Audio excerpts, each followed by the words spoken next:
Hi, my name is Ahmed. I am an executive, the technical director in Rihal, the biggest national tech company in Oman. Every week, I document my achievements and my failures as an executive, especially a technical director. And this is my first episode doing it on YouTube as a vlog. So every week, I walk you through the week's highlights, what I have done, where did I achieve, and where did I fail, and what I plan on doing to adjust my failures for the next week. So what has happened this week? I had many technical sales meetings, and every one of them I overachieved, which means that meeting led to a revenue generating opportunity. I also received great feedback from my first paid speaking gig as a technical director conducting a workshop for another company, and received lots of recognition from my coworkers and employees. However, while I did really well in these technical sales meetings, there's one huge failure which gnawed at me and made me really upset for the whole week. And I couldn't wait to conduct the second round of those meetings to address that failure, hopefully increasing the chances of actually landing that project, which actually happened eventually. At the same time, I also feel like there are a lot of technical areas that I need to be very knowledgeable at. While this is not a failure, and I'll explain why in a minute when I get to that slide, but I do feel up to my standards. I want to be better. I want to be the best person when talking about those technical concepts. So what has happened this week? Well, as I said, I had lots of technical sales meetings. In fact, I had 4 of them.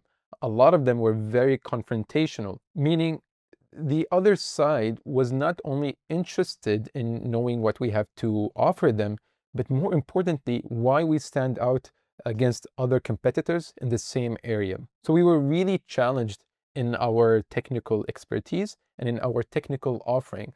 Each one of those clients had a different background, so each one of them came from a different angle, and we really had to be well versed in their services and what they actually needed, especially given their different areas and different industries.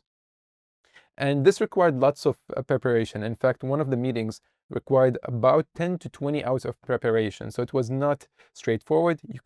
You cannot just go there and wing it. You really had to understand what the client wanted, what's their problem, and what they actually needed from you. I also conducted a huge workshop for a huge company here in Oman, and it was actually my first time conducting a workshop where I was paid to do that. And it went really well. And finally, multiple times I walked into my office seeing that I received gifts from my other colleagues and direct reports. So what are the achievements in this week? So as I mentioned, these technical sales meetings were very confrontational. In fact, for one of them, it just happened that I arrived earlier in the meeting, 15 minutes earlier, and I was able to understand and identify the stakeholders that are attending that meeting. And I was able to also explain to my team what each stakeholder was going to look for in that meeting. Now, I have to say that I've never met one of them.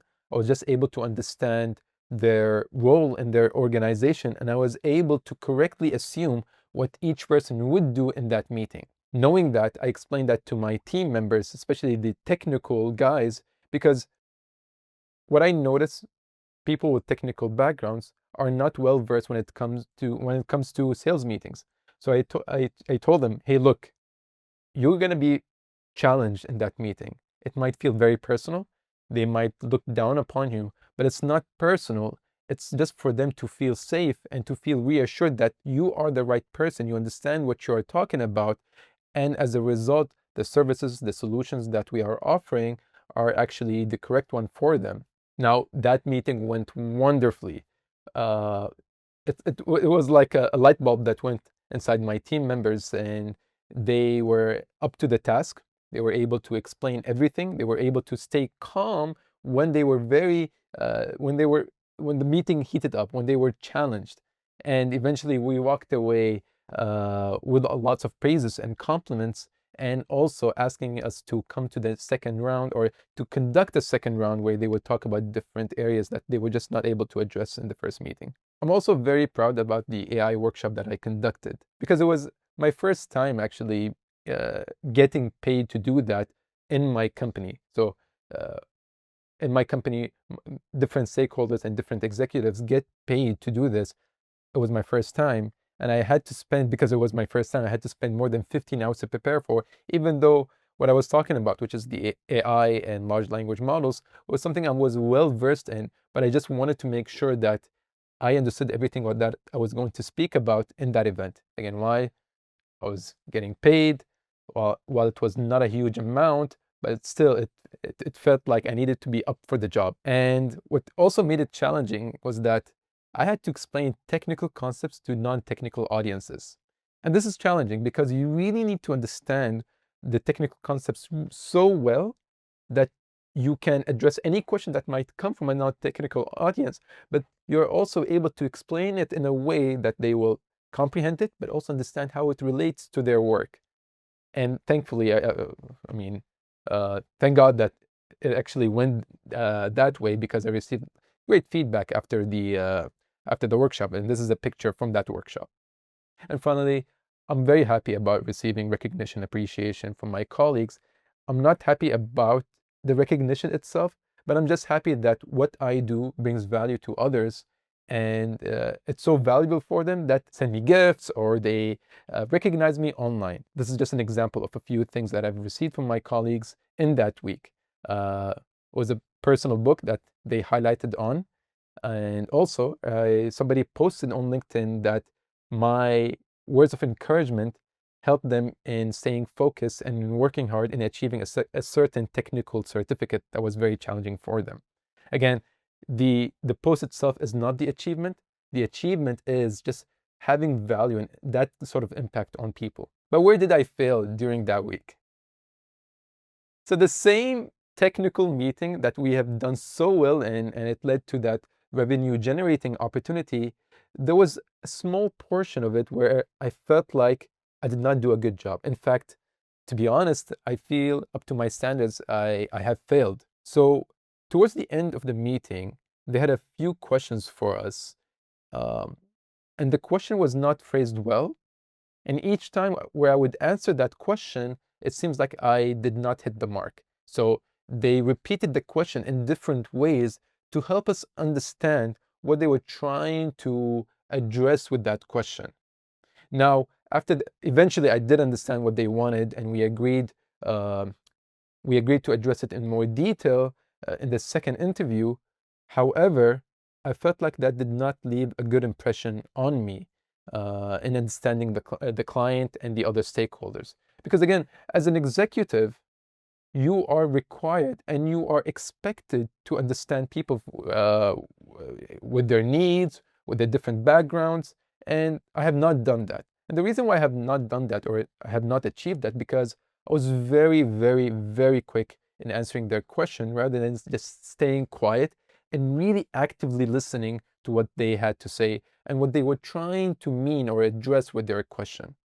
During the weekend, actually throughout the whole week, whenever I looked back at that meeting and that particular portion of that meeting, I was really annoyed. It really bothered me, and I was really disappointed in myself.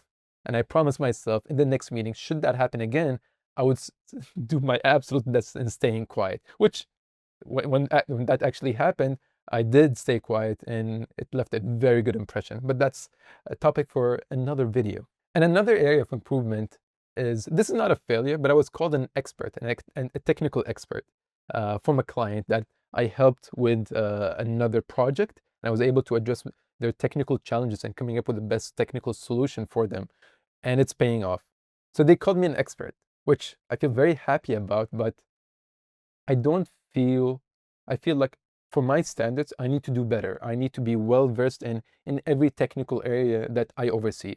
The challenging part of this is, as a technical director, I oversee many, many departments, many engineering departments. So it's hard to understand in the minute details, in the small details, what each service actually does. Sometimes there are changes in that industry or in that technical area that I don't catch up with very quickly. And eventually I do, but not very quickly. Let's say something happened last month. I may not have caught up with those changes because I need to read and spend a lot of time reading about those changes and the research that has happened in that area. And it would require from me, let's say 20, 30 hours, and I would just spend 5 hours. For example, I want to do a better job when it comes to this. So it was something, again, that annoyed me, but I was able to create a schedule that would address this. And this is what I'm planning on doing in the upcoming weeks. So I started addressing this so that I actually do spend 10, 15 hours per week in becoming that technical expert, regardless of the technical area. But I feel like there's more to be done, and this is something that I'm going to be focusing on in future weeks. So that's what I've done for the whole week. If you have any questions, do let me know.